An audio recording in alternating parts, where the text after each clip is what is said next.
Well, another bombshell from WikiLeaks. Donald Trump may now have some proof that the Clinton Foundation engaged in pay-to-play. An independent law firm looked into the Clinton Foundation in late 2011 at the request of Chelsea Clinton, actually, and wrote this as part of a pretty blistering review. Quote, some interviewees reported conflicts of those raising funds or donors, some of whom may have an expectation of quid pro quo benefits in return for gifts.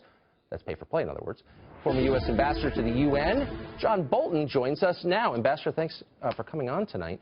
So this strikes me as one of those nuggets in the vast trove of WikiLeaks data that kind of jumps out at you, and, you know, that's kind of the smoking gun, no?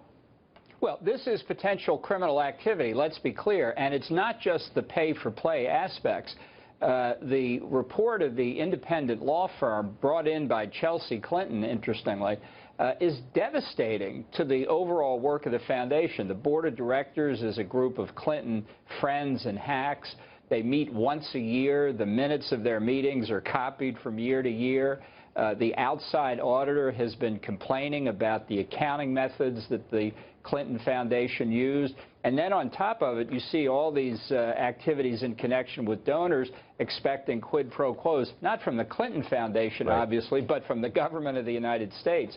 So this is not staff chatter and emails. This is the lawyer who headed this up is a heavyweight in the field. She's one of the acknowledged experts. Comes from a respected and well-known law firm. This is a devastating report, not just from optics point of view, right, but from legal compliance. It's very serious. Right. I mean, it's not something that Breitbart cooked up. I mean, this is a review that they asked for. And I guess the most ominous part of this, as you alluded to a minute ago, is that the people in question, the ones who expected a favor in return for donations, in many cases were foreign governments. I mean, that's kind of exactly what you don't want, right?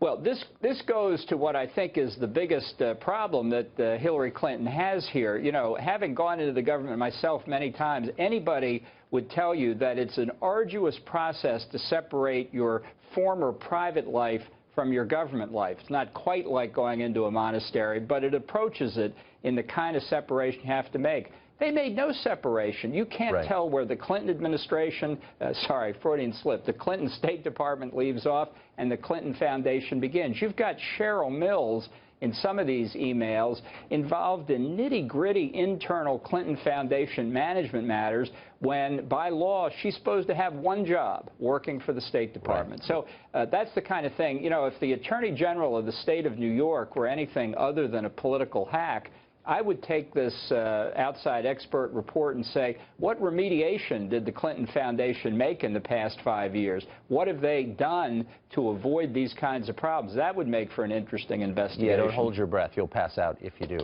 Former Ambassador John Bolton joining us live tonight. Great to see you, Ambassador. Thank you, Tucker.